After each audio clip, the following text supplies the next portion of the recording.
Hey beautiful people, what's poppin', what's poppin'? Nizere ko mumeze neza cyane aho muri agiye atandukanye. Mbaye ikaze hano kuri The Focus waba udusobanuye tugwifa ariko tumeze fresh. Uyu munsi yo kwatamo udufilme tubiri nk'ibisanzwe, akambere nako mu bwoko bwa Chinese youth romance kitwa Sweet Combat. Icyo musaba gusa bwe no kunkandira kuri like na share, hanyuma n'ubundi hagakomeza hagashe. Ku itangira ry'agafilme kacu rero batwereka Fang Yu, umukobwa umwe mu beza mu ndwanyiza MMA mu gihugu. Uyu mukobwa rero umaze iminsi mikeya aribwo atangiye gukina match zemewe ku mugaragaro, gusa abafite record yo kuba ataratsindwa na rimwe, ndetse noneho umurwana abaheruka warabaye kimenya bose mw'itangazamakuru, biba byaratumye arushaho kuba icyamamare mu baturage.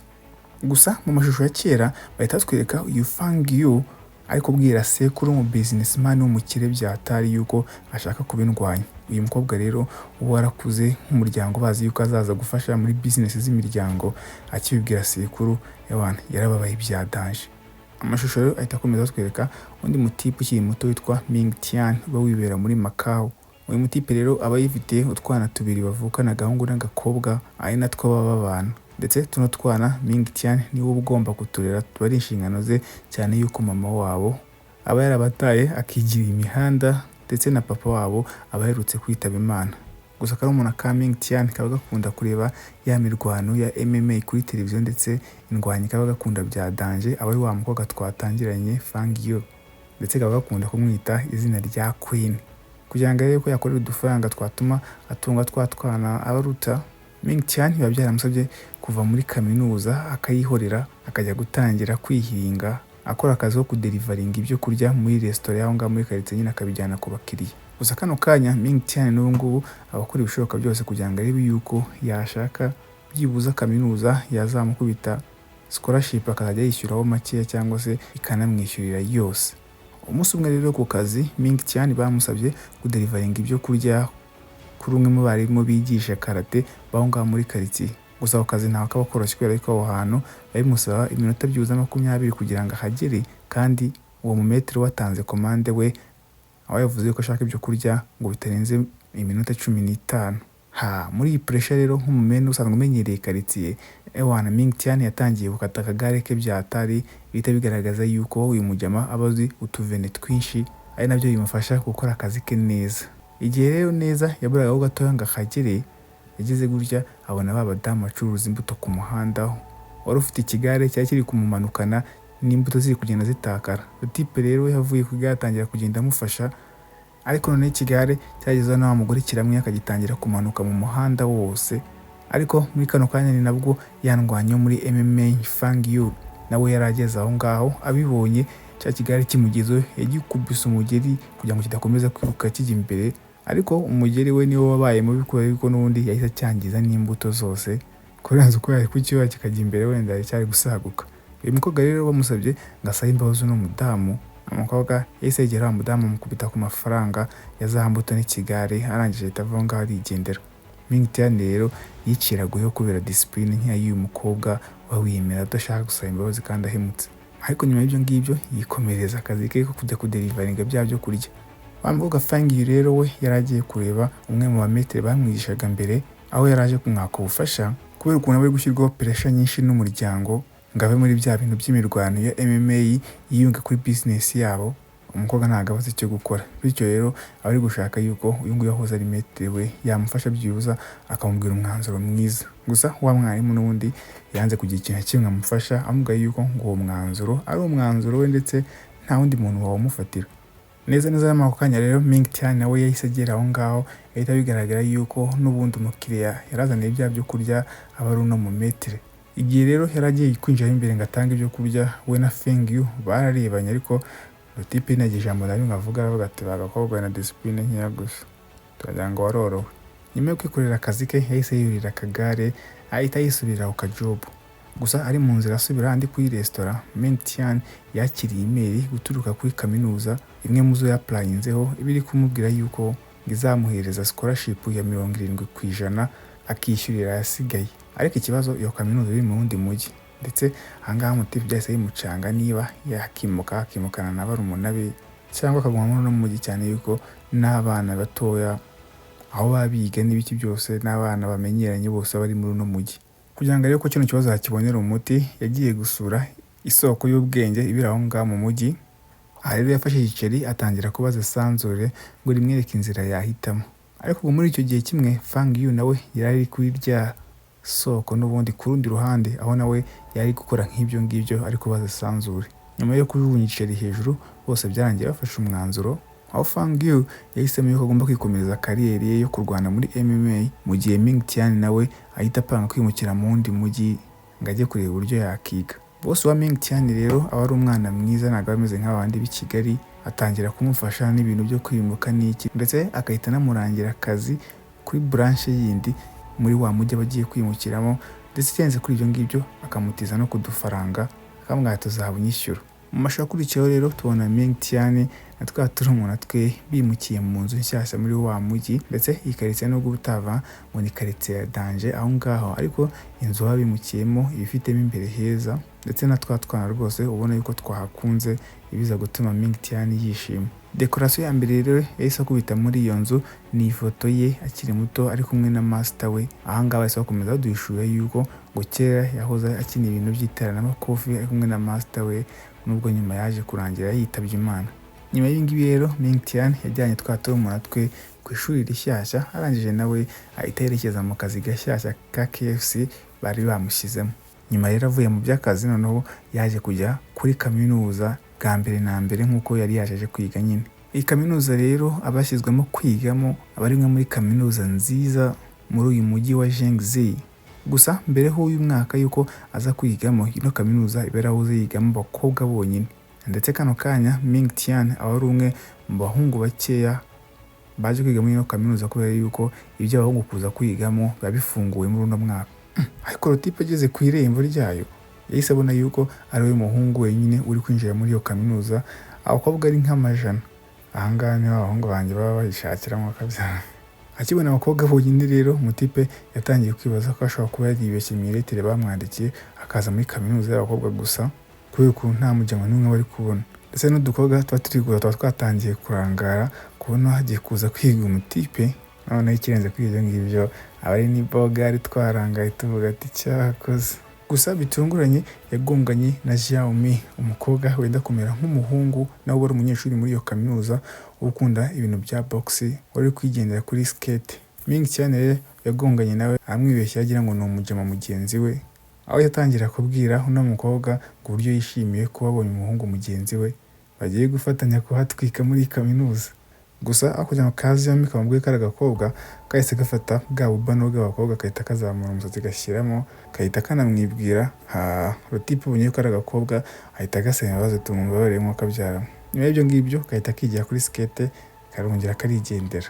Ku rundi ruhande rero umuyobozi wa kaminuza n'umwarimu witwa Mr. Wang bafite impungenge kubera yuko ubwa mbere ubundi muri no kaminuza ngo abahariyandikishije abahungu 10 ko ari bo bazaza kwiga. Gusa nyuma yuko baje bagatembera muri kaminuza bakabona abakobwa bonyine, bahise basaba yuko bimurirwa mu zindi kaminuza. Shaba ngaba n'abateganye pe. Ndetse Ming Tian aba ari we Mutipe wenyine usigaye. Rero umuyobozi wa kaminuza yategetse Mr. Wang yuko agomba gukoresha ibishoboka byose kugira ngo Ming Tian we bamufate atazava muri ino kaminuza. Iyi kaminuza ngo iri gushaka kwagura imbago zayo, niwe nayo impamvu iba yarahisemo no kuzanamo abahungu, bityo rero ko abahungu ari bakeya biba ari ikibazo gikomeye cyane. Hanze mu kigo rero intambara iba yarose hagati mu bakobwa y'abantu bose bayagaye kubona umusore yaje aho ngaho, ndetse baramushagara bakanamwima inzira, buri wese kwipanga akazi yamuhereza ubufasha atigeze amusaba. Ndetse umwe muri ba bakobwa yanaserereye na kazi yo bari gupfa ngo uri bujye kwereka umuhungu ibiro bya principal ahantu biba biherereye. Aya makimbirane yarangiye igihe Ming Tian nk'umurara yababeshye ngo nibarebe ku ruhande gakeya, abana barangaye ahita yiruka. Akimara kwiruka rero yigereye hanze yakubitanye na Fang Yu wa mukobwa, ndetse kimubona ahita amwibuka nk'wa mukobwa utagira ikinyabupfura. Bahuriye muri Macau, ndetse nanga bahuriye umukobwa atabishaka byarangiye amukatishije igikapu ku kaboko ke, arangije ahita amukubita udufaranga amubwira ati genda wivuze sha, tugenza hajya mbicira n'abavuzi. Agiheza amafaranga Ming Tian rero byaramurakaje byatari kubw'imyifatire y'umukobwa yo kumva yuko ibintu byose yabigura, ari abantu badahereza agaciro abantu. Ahita asaba umukobwa yuko amusaba imbabazi. gusa Fang Yu we kubera ukuntu aba yiyumva aba atekereza yuko gusaba imbabazi nta kintu na kimwe bimaze, icya mbere ari kwitangira agafaranga, kandi nibyo koko nanjye niko mbigenza. Mbere y'uko umukobwa agenda rero Rotipe yahise amwita Gimbo bitagira umuco. Umukobwa akibyumva rero byahise bizamura agatoroma n'ubundi basanzwe yaragize mu bwana bwe afunga ingumi. Ariko ahangaha bahita batwereka amashusho ya cyagiye rwa rugare ruri kumanuka rumwe yakubise umugeri ko burya yarukubise kubera ko yabonaga yuko rwari rugiye kugonga umwana uri kwambuka. Uyu mukobwa rero bihita bigaragara yuko ibyo yakoze byari byiza, nubwo burya yabikozemo ubwo n'ubundi wa mucuruzi yasigaye ari kumuvuma. Abisi bagirira neza ntibabimenye n'ibisanzwe. Tugarutse rero muri classe, Ming Tian aba yicaye muri classe yuzuyemo abakobwa bonyine, ndetse ubona yuko byamubangamiye byatari kubera yuko abakobwa bari guhindukira bakamurangarira byatanje kandi aba ari ibintu bidasanzwe akunda. Ku rundi ruhande rero Xiaomi na Fang baba bari kwitoza bari kumwe muri gym y'iteramakofi aho ngaho muri kaminuza, ndetse ahangaha bahita badushura yuko abangaba uko ari babiri bano bakobwa baba bari inshuti ndetse bose banakunda ibintu bimwe by'imirwano y'iteramakofi. Gusa Xiaomi kabonye yuko Fang Yu ameze nk'umuntu ufite ikibazo, hanyuma kamubajije Fang Yu yahise avuga yuko umutipe mushyashya uba waje kwiga ahangaha mu kigo ngo ari urugamba bamubwiye kare ruba rwatumye yitekerezaho akanatekereza ku myifatire ye, ashobora kuba afite imico mibi koko. Mu mashusho akurikiyeho rero Fang Yu aba yibereye mu rugo, ariko n'ubu ari gutekereza kuri rwa rugambo Ming Tian yamubwiye kare. Ahangaha rero bahita bakomeza kwereka amashusho y'ibintu byabaye kera, aho ka Ming Tian kari kakiri gato kari kumwe n'ababyeyi bako. Ababyeyi be neza bari baranze kwemera yuko ari umukobwa kubera ukuntu bamubyaye biteze ko bagiye kubyara agahungu. Bityo rero igihe yavukiye batangiye kumurera nk'umuhungu nyine, batamwemerera gutereka umusatsi, nta kwambara imyenda y'abakobwa, ndetse ngo byagize igihe nawe kubera ukuntu yari umwana agira ngo ni umukobwa, ngo yaje kumenya yuko ari umuhungu igihe gasaza ke gatoya kandi kaje kuvukira. Ndetse kakimara kuvuka nibwo ababyeyi bamwemerera no gutangira kwambara amakanzu, ndetse akazajya nenjoyinga nk'agakobwa. Kakimara guhabwa uburenganzira rero bwo kwenjoyinga kuba gakobwa, feri ya mbere kahise kajya kureba crush wako ngo kamuhereze indabyo kubera ukuntu bari basanzwe ari inshuti. Gusa kubera ukuntu twana twose twahoze tugira ngo n'ubundi ni agahungu ka crush ke, y'abantu impano kahise kayikubita hasi kavuga ati vanga wa musore we. Crush we ntabwo yari umutinganyi kabisa. Gusa ako kantu kabayeho kumuserereza kaba karamuteye toroma ku buryo kugeza n'ubu ngubu aba akibitekerezaho. Ku rundi ruhande rero mu rugo kwa Ming Tian, ka karumuna ke gatoya gakanguka mu ijoro gasinzire kagatangira gukubita amangumi n'inshyi mu kirere, bigaragara ko kari kurota kari kurwana. Ming Tian yaraje akareba araseka arongera arakorosa, ariko nyuma Ming Tian ahita yumva yuko kakarumuna ke kaba kemera byatari wa mukobwa Fang Yu baba baserereye ku ishuri ngo ari we rero umudo wako. Ndetse anatekereje neza yibuka yuko amaso y'uyu mukobwa neza yenda gusa n'aya mama we. Ibi ngibi byahise birushaho kumutera umujinya kubera ko n'undi mama wabo aba yarabakwebye menya yaragiye kwishakira undi mugabo. Twigarukiye rero muri kaminuza, Ming Tian n'ubu ngubu ibintu bikomeje kugorana, abakobwa bahora bamurangarira nta n'umwe ushaka kwiga, ku buryo nawe biba byaramubanye ikibazo ku concentra ngo arebe ko yakiga agira ikintu kimwe ashyira mu mutwe. Ariko ku rundi ruhande umuyobozi wa kaminuza na wa mwarimu Mr. Wangabo babishimye byatari kubwo kuba umutipe yaremeye kuguma muri no kaminuza akahiga. Ariko Ming Tian we tayari bamaze gupanga yuko agiye kwaka transfer akajya mu yindi kaminuza, nubwo ho abazamuhereza pourcentage ntoya kwigabanyirizwa rya minerval. Iyi kaminuza rero ifite siporo zigiye zitandukanye zihirimo, aho abanyeshuri benshi bakunda kuba bari kwitoza imikino itandukanye, ndetse urebye umwanya munini abanyeshuri baba bamara bibereye muri izi siporo zitandukanye kurenza n'uwo bamara bari kwiga amasomo asanzwe. Muri izi club rero bagenda bajyamo impano zabo niho bagenda bazityariza, ndetse bakazajya kuzimurika ku rwego mpuzamahanga. Ndetse ahangaha abakobwa bagenda bahitamo bitandukanye, harimo boxing, taekwondo, abandi bahitamo gymnastic. Fang Yu na Xiaomi rero babibereye handi muri ya club ya boxing, ari nabwo abaruru nyine abaje mu mbere nabo babasabye gutembera aho ngaho muri kaminuza bakareba club nziza bakiyungamo bitewe n'ibyo bari gushaka. Muri uko gutembera rero Ming Tian yaje kuranageze handi muri ya boxing club, asangayo Xiaomi na Fang Yu bari kurwana. Ahangaha rero yarebye abana abakobwa bararenze, cyane cyane Fang Yu uba uri kurwana neza neza nk'ukuntu master we yajyaga arwana, ndetse ahita anatekereza yuko uyu mukobwa ashobora kuba yaratojwe na wa mu master we wapfuye. Igihe yari agiye kugenda rero hahinduka kuba kamwe kamufashe kari kumuforosa kugira ngo yigire muri iyo club, ndetse biza kurangira gaserereye na kagenzi kako kugira ngo arebe yuko rero abangaba bose yabihorera. Ming Tian byarangiye yigiye muri club y'abantu boga cyane ko yari ifite abantu bakeya, ndetse ahangaha yaragiye asimbukira muri piscine atangira koga ategereje yuko abandi bose nyine basanzwe bayibamo baza bose bagatangira. Ariko mu buryo butunguranye ageze gutya arebye ku ruhande abona ya piscine birimo amafi. Ako kanya rero hari umugore wari uhagaze aho ngaho ku ruhande utangira kumusobanurira yuko club y'abantu bogayo bimeze nk'iyahagaze kubera ukuntu yabuze ubwitabire bw'abanyeshuri, ndetse ngo niyo mpamvu iba yarahinduwemo indi gahunda ku buryo ino piscine baba basigaye bayororeramo amafi ahubwo. Noneho kano kantu ebana niko kanyuka kabera imbogamizi. Ming Tian ahita afata umwanzuro yuko agiye kwimukira mu yindi kaminuza nubwo bizamutwara amafaranga menshi. Nta byo gutinda rero yahise ajya kurega kwa Mr. Wang amubwira ikibazo afite, nubwo Mr. Wang yahise atangira kumwinginga amubwira ati reka kugenda n'ibiki, ndetse mu kumwemeza yahise afata agafoto Ming Tian ari nako yakoresheje kuri dushe z'abagabo ziri kubakwa aho ngaho hasi. Gusa ibyo ngibyo nta kintu na kimwe byari buhindure ku mwanzuro umutipe we yafashe akurikirwa umutipe hano hantu abona ababo. Umutipe rero akomeje gutitiriza Mr. Wang, byaje kurangira Mr. Wang amubwiye yuko n'ubundi process yo kwiyambika atari process igoye, amuhereza igipapuro agomba kuzuza, yarangiza akagenda akagishyira mu gasanduku k'iposita ka kaminuza. Ming Tian rero yujuje nyine cya gipapuro, ariko aza guhura n'ikibazo igihe yari agiye gushyira cya gipapuro mu gasanduku nyine ka kaminuza. Imbere yako hari itsinda ry'abagore baba bavuga yuko ngari bamwe mu bantu ba mbere bangiye muri ino kaminuza, batangira kurwana bari kumuhagarika kugira ngo rwa rupapuro atarujyana, ndetse bano bakobwa baba bashyizweho n'umuyobozi wa kaminuza yuko bagomba kumuhagarika byanze bikunze rwa rupapuro ntarushyire muri ka kabogisi. Abakobwa rero baba barwana neza nk'abagabo, birangira bamutsinze bagahita bamwohereza ngo asubire mu biro bya Mr. Wang. Asubiye mu biro rero cya Mr. Wang cyahise kimukatira yuko byanze bikunze nta transfer yagomba kubona, ariko kiri kimuporopoza akandi kadiru kameze neza. Cyahise kimusezeranya yuko inguzanyo agomba kwigiraho bagiye kuyigiza imbere, akazabasha kwishyura mu myaka 30 kandi nta nyungu n'imwe arengejeho. Iyo bimeze nkaho neza Ming Tian agiye kuzaba yigira ubuntu. Nawe rero yibutse ubukene afite Ming Tian, idiru ntabwo yari bumucike. Ariko nanone akantu ka pressure ko kuba ari umutipe umwe muri kaminuza yuzuyemo ibihumbi n'ibihumbi by'abakobwa biba ari ikibazo. Gusa yumvikanye na Mr. Wang yuko agiye kugenda akabitekerezaho. Nyuma rero Ming Tian yaje kujya gutya ajya muri dushe agiye guhindura imyenda, kumbe yaribeshye ajya muri dushe z'abakobwa, aho yagize gutya ahita akubitana na Fang Yu wari wambaye ubusa.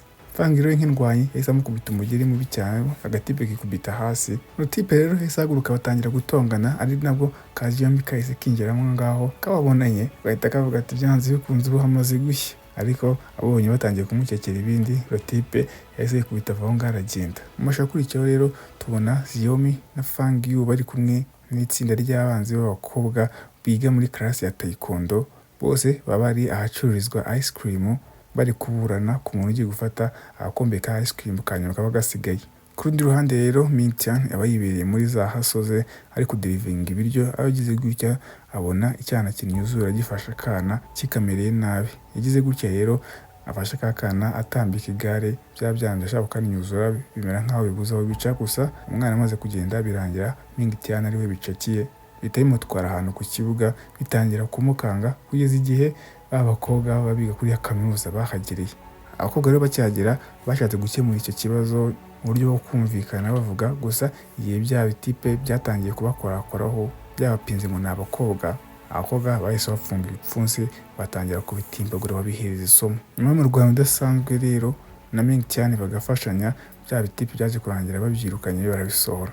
Ndetse bimaze kugenda Ming Tian yashimiye babakobwa byatari, ndetse ahita anabishuti nabo. Ndetse kubera bano bakobwa Ming Tian yahise abona yuko ubuzima bwo kwiga muri ino kaminuza butazamugora nk'uko yabitekerezaga, ndetse nta gahunda yo kwimuka muri ino kaminuza ahita yivaho burundu.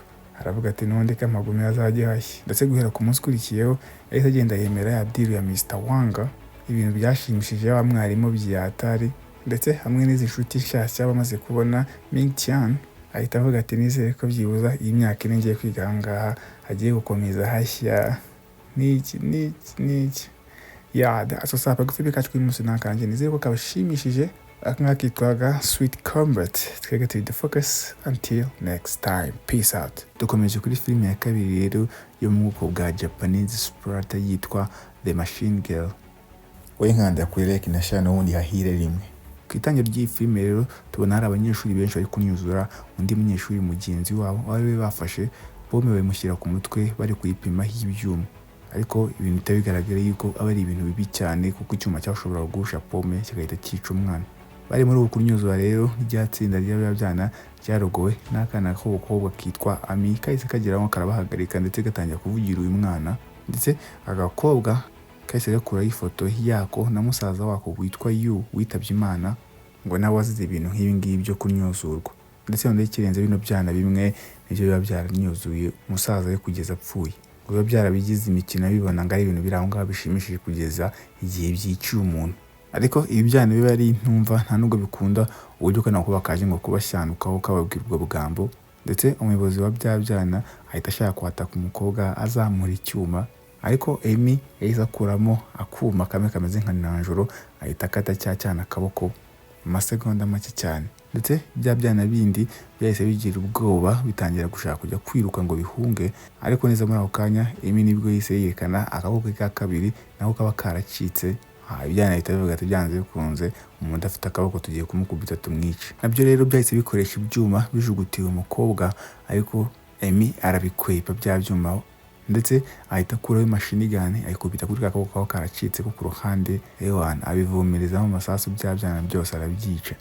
Nyuma y'ibingibi rero yagiye asanga aho wa mwana ufite ubwoba bwinshi bari kunyuzura, ariko umubaza niba ameze neza nta kibazo, gusa umwana we ntabwo bari gushaka impuhwe z'uyu mukobwa ndetse ahita amwita umwicanyi w'umugome byadaje. Amashusho rero ahita akomereza nyuma y'amezi 6 mbere y'uko ibingibi byose biba, aho tubona Amy wari kumwe n'inshuti ye bari kwitoza basket ku ishuri, ndetse ahangaha yari umwana w'umukobwa wishimye ubona ifitiye morale biba bitandukanye n'uburyo twamubonye kuri uyu munsi. Ndetse nyuma yo kuva ku ishuri we na musaza we mutoya Yu baratahanye mu rugo, aho bano bana bari bafitanye umubano mwiza hagati yabo bakundana byatari bakunda gukina. Ariko abari muri zino blague Yu yinginze mushiki we ari kumwaka udufaranga amubwiye ko ngo hari game nshasha kwigurira. Amy rero yabanje kwanga kumuhereza ayo mafaranga, ariko nyuma biza kurangira yemeye nyuma yuko Yu yaramusezeranije yuko ngari buze kumukorera imirimo yose akeneye gukora mu rugo. Ariko nyuma mu ijoro twaje kubona yuko ya mafaranga Yu wabo yatse ngo naye kugura video game atari byo, kuko yahuye na mushiki we witwa Takeshi nawe wabeshya ababyeyi be akabaka amafaranga. Nubwo bwinshi rero abana uko ari babiri binjiye ahantu mu kintu cy'ikizu cyari ryatsinda ry'ibirara bahita batanga ya mafaranga, bigaragara yuko ibi byana biba byabwata mugene mutuzanira amafaranga. Uyu muyobozi rero wa byabirara wari umwana mubi cyane akaba n'umugome witwa Kimura, yahise abona yuko amafaranga yari yata bino byana yabizanye ari makeya. Kubera ibingibi rero Yu na Takeshi barakubiswe byatari, ndetse banababwira amagambo mabi bakomeza kubakubita imigeri. Ndetse igihe abandi bahugiye mu gukubita babana cya kiyobozi cyabyo cya Kimura ya mafaranga bari bazanye cyahise kinayatwika kugira ngo kereke abana yuko cyo ari ikigume byatari. Igitondo gikurikiyeho rero Amy yatongoye Yu amuzanira breakfast y'uturyo yakundaga byatari, ndetse bano bana bavukana baba babonye ngo kubera yuko ababyeyi babo abaciye igihe gitoya bitabye Imana baba bariyahuye ngo nyuma yuko bari babeshywe yuko ngo ari umuntu bishe. Aha mu cyumba rero Amy yahise abona ibintu by'ibikomere mu maso ya musaza we, amubaza uko byamugendekeye. Uyu Amy rero yarahangayike cyane musaza we, ariko musaza we ashaka gukwepa atashaka kumusubiza. Ariko nyuma yo gukomeza kumubaza byatari Yu nibwo yahise amwemerera yuko ngo hari abantu baba barwanye ku ishuri, nabwo ntiyabivuga neza. Amy rero yahise abona nta bintu byadanje, yumva ko bidakaze, ahita asaba musaza we kuzajya yirinda kujyana amakimbirane n'abantu bagira amahane nyine ikindi gihe. Dukomeje kuri papa wa cyana ngo ni Kimura Ryuji, aba ari umugabo w'ikihebe w'umugome byatari ubukanira ku bintu ngo by'imiryango byatari n'imico ya kera, ndetse abatoza umuhungu we kurwana ngo kugira ngo umunsi umwe naba yaritabye Imana ari we uzamusimbura muri ubu burara n'ubwihebe. Ndetse uyu mugabo yarikase anywesha amaraso umuhungu we ngo kugira ngo byanze bikunze nawe ngo afate umurage w'abasekuruza be w'ubugome n'ibintu by'ubwihebe bimujyemo neza neza. Ariko ahubwo ngo ndabona ashaka kwanduza umwana we sida muri aya maraso ari kumunywesha. Kuri uwo munsi rero bari muri ibyo ngibyo baje kurugwa n'umukozi wo mu rugo wari uje kubarwara yuko ibya mu gitondo byamaze gushya. Ryugi rero yahise avuga yuko kuza k'umukozi ngo bari gukorera ya mihango yabo ngo ari ibintu bibuze gutuma uyu muhango wabo utemerwa ngo uzabyare umusaruro. Umujinya rero wahise umwica byatari. Nyuma y'akanya rero tubona Kimura ari gusohoka ajya kureba bya byebe bigenzi bye, aho ari mu nzira yasuhuje mama we, ndetse mama we nkaho nta cyabaye nta kintu kiba ari gukora yahise yifuriza umuhungu umunsi mwiza. Ariko nyuma gatoya tubona yuko yahise yica kandi nabi cyane wa mukozi wo winjiranye Ryugi cyagiye aje kuvuga ibya breakfast nk'igihano we. Umuryango wose n'abicanyi bawe. Amashakurikiyeho rero tubona Yui yagiye mu rugo kwa Takeshi.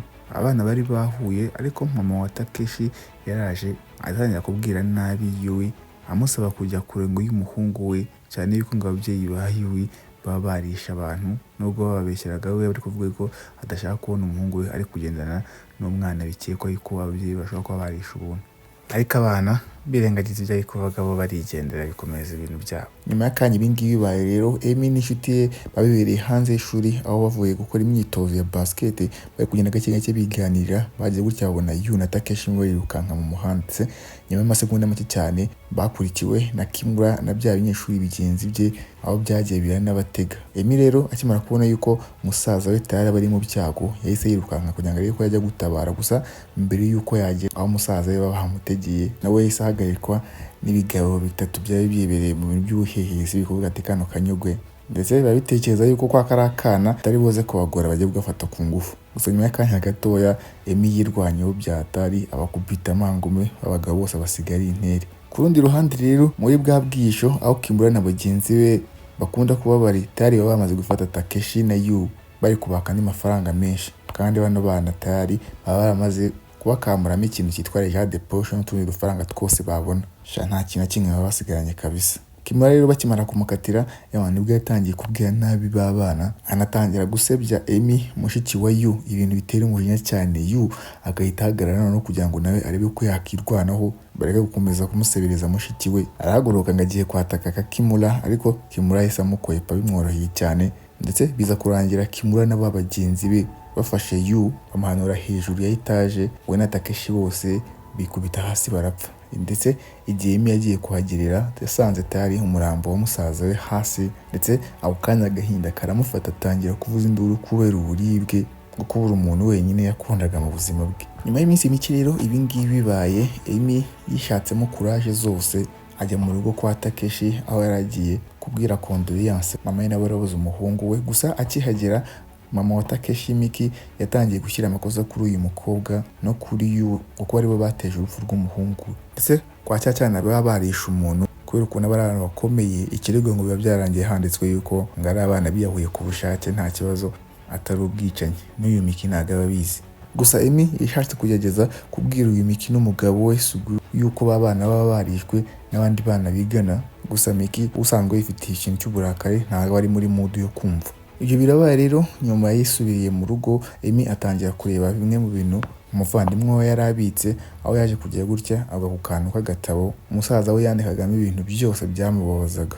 Babantu bandika ibintu byose byababayeho. Ndetse Emi ari gusoma ibyago n'akababaro umusaza we yahuraga nako, nawe kwihangana byamunaniye birangira atangiye gusuka amarira. Ndetse muri ino nyandiko nubwo musaza we Yu atari yavuzemo neza amazina y'abana bamunyuzuraga, ariko avugamo izina ry'umwe muri bya byana binyuzura witwa Ryota. Bityo rero umunsi ukurikiyeho tayari Emi yagiye mu rugo kwa Ryota kugira ngo ajye kubaza kwanza izina ry'umuyobozi mukuru wa bino byana binyuzura warazengereje abantu. Gusa agezeyo Ryota yaramukatiye amubwira ko ibyo nyine ari kumubwira ntabyo azi, arangije ahita anava aho ngaho arigendera nyuma yo kumubwira ati mwihangane ku rupfu mwahuye narwo, ati nanjye ntabyo nzi. Ariko tayari papa wa Ryota aba yamaze kubona yuko uno mukobwa ahanganye cyangwa se adashyigikiye umuhungu we. Noneho amaze no kumenya yuko uno mukobwa aba afite ikizibiti kigaragaza yuko uyu mwana we aba yaragize uruhare mu rupfu rwa wa mwana Yu na Takeshi. Papa wa Ryota nawe ari umugome mubi ushatse kwica umukobwa kugira ngo nyine arinde umuhungu we batazamufunga cyangwa n'iki. Ndetse n'umugore we nawe yabyiyunzeho, bose barafatanya aho bafashe ikiganza cya Emi bagikubita mu mavuta ari kubira neza baragikaranga. Gusa ku bw'Imana byaje kurangira Emi abashije kwibohora ndetse ahita afata amazi yari kuri gaze ahita amena kuri cya papa wa Ryota, ahita niruka ava aho ngaho aragenda. Gusa mu ijoro ry'umunsi umwe Emi n'ubundi yagarutse mu cyumba aho Ryota aba aryamye mu ibanga rikomeye, ahita amufatiraho kananjoro atangira kumutegeka kumubwira ukuri bitaba ibyo ngibyo nawe akahita amwica. Umwana we yumvise ko ibyo gupfa birimo byarangiye avuze izina ry'umuyobozi wabo ndetse ahita anemera yuko Kimura kuko ngo ariwe wishe musaza we. Emi rero yahise amushimira ku bw'ayo makuru amuhaye, ariko n'ubundi nta keza ke n'umuryango we nawe yahise amukatisha se mbere yuko ava ngo akagenda. Ubwo mama wa Ryota yari ahugiye mu gikoni ngo ari gutunganyiriza ibiryo umwana we, ubwo umuriro wagera gutyo ukahita uvaho, ndetse igihe umuriro wagiye kugarukira yageze gurya abona umutwe w'umwana we, ndetse Emi nawe ntawe yari yagiye yahise amuturuka inyuma cyane ko nawe nta keza ke ahita amutera urwoma, n'ubundi umugore nawe aramuhitana. Warangije mbere yuko anagenda papa wa Ryota nawe kwanza arabanza amukarabisha mu maraso y'umuhungu we kugira ngo amwereke yuko ibyo bashatse gukora kare bamwica biba byamubabaje cyane, avaho ngaho nawe nk'icyamamare. Mushaka kurikiyeho rero kwa Ryuji mu rugo, umuryango we wateranye bari gusangira, ubwo umushefu mushyashya ageraga gutya akagira impanuka agahita amena agasore ke karimo isosi kuri Kimura atabishaka. Kandi n'umuryango ntago wihanganira umuntu ukora ibintu nk'ibi ngibi by'ubugoryi, nubwo byaba ari impanuka ntago babireba, babifata nk'agasuzuguro. Nk'igihano rero mama wa Kimura yategetse wa mushefu kwikata intoki yarangiza akazirya. Nyuma y'ibi ngibi rero Kimura yahise abisiguraho gatoya kugira ngo ajye muri dushe gukaraba mu ntoki, ariko agezeyo tayari asanga umwe mu barinzi babo ijosi bari karaze kare, ndetse arebye hejuru ku gisenge ahita abonayo Emi wahise umusimbukira, ndetse haburaho amasegonda make kugira ngo umukobwa rwose asoze kino cyara cyamwiciye musaza we. Papa we yahise agera aho ngaho, ndetse abarinzi nibo batabaye batangiye gukubita inyenyeri Emi kugira ngo barebe yuko bamwivugana. Emi yakwebye rero za nyenyeri z'ibyuma, ndetse biza kurangira abashije kongera gufata cya Kimura ku nshuro ya kabiri, ariko neza igihe yarazamuye akaboko agiye kukivugana, Ryuji yahise ajugunya inkota ifata mu kaboko ka Emi ku rukuta, ndetse dukomeza mu mashusho akurikiraho umukobwa baba bamuziritse amaboko yombi hejuru, ari nako abapagasi ba Ryuji bari kumuhondagura bikomeye cyane. Ndetse Violet we aba ari gushaka yuko umugabo wica kano bakobwa cyane ko kaba kabazengereje, gusa umugabo ngo abashaka kukica gake gake ku buryo Emi ngo buze kumva uburibwe akifuza ko yagakwiye kuba yapfuye ariko bitari bukunde. Ndetse ubwa mbere kwanza yarabanje amakata intoki, ubundi ahita amukata n'akaboko. Emi atangira kuvuza induru mu buribwe bwinshi, ari nako wa muryango w'ibyihebe bari kumureba baseka bishimye.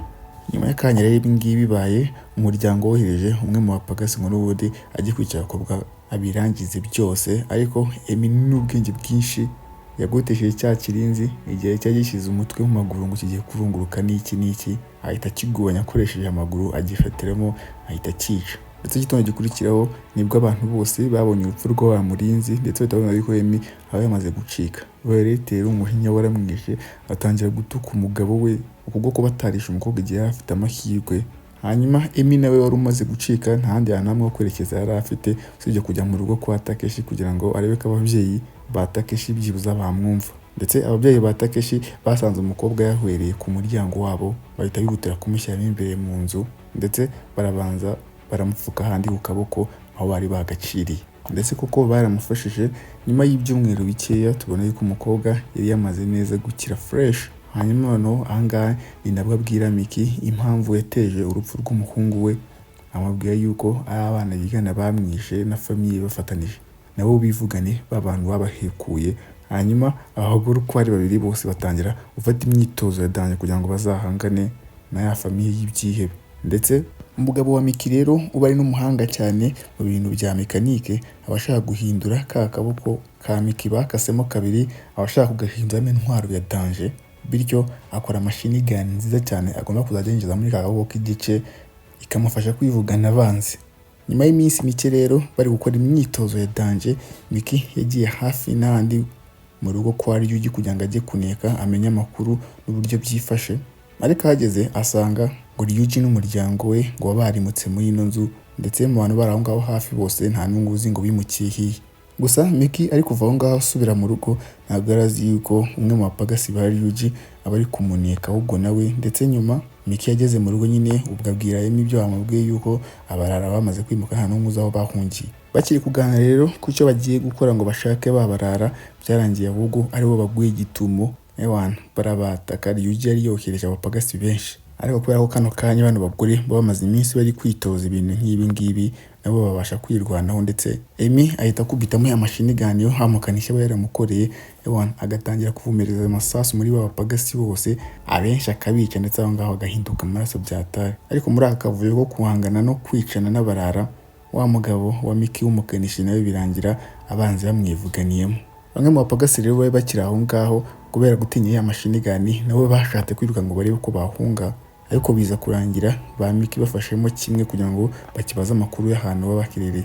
Batangiye rero kugitocaringa byatari, ndetse nyuma y'iminsi mike bari kugitocaringa byaje kurangira kibuze amahitamo gihita gihishura ahantu Ryuji n'umuryango we baba bari mu kibugo. Ndetse nyuma y'ibi ngibi tubona b'abakobwa na rwa rupagasi ruri kubajyana neza aho Ryuji aba yarimukiye hashyashya. Bo rero bagereyo bazi ko ari surprise, byanze bikunze batazi ko bari bubuze, gusa basanga tayari abapagasi ba Ryuji bateguye ndetse biteguye kwirwanaho. Ndetse abapagasi bitoje kwanza barabanza bagafunga inzira aho gaye bagiye gucamo bambaye imyenda imwe ya American football.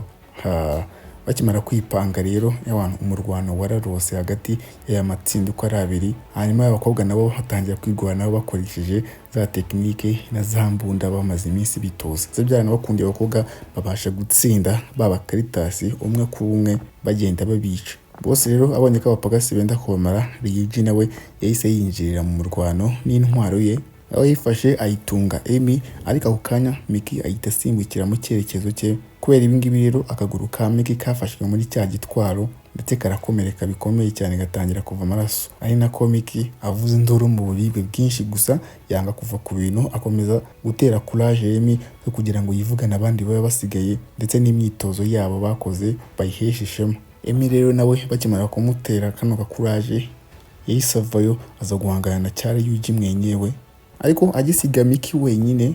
Bamwe mu bapagasi ba Ryuji bahise baza kumwataka, noneho kubera ko atari kubasha kwirwanaho n'ukuntu yari yakomeretse, yahise atekereza agatekerezo k'ubwenge, aho yafashe uruntu rw'urukezo arushyira ku kaguru ke, aba arirwo atangira gukoresha abataka nawe, aho yivuganyemo benshi ababaga bya danger, ariko nawe biza kurangira n'ubundi nawe yitabye Imana kubera ukuntu yari amaze gutakaza amaraso menshi. Ndetse muri icyo gihe kimwe Emi nawe yari kurebana na cya Ryuji, aho noneho bwa nyuma na nyuma yabashije kugipima ibintu by'ibyuma gifatisha mu giti, byahise bituma cyita gipfa ku kanya. Ndetse ubu ngubu umuntu wenyine uba usigaye aba ari cya cyana cyamwiciye musaza we cyonyine. Nyuma rero yasubiye kureba Mickey asanze yapfuye, agahinda karamwisha cyane yuko umuntu wenyine yari ameze nk'asigaranye muri ino si nawe aba amucitse.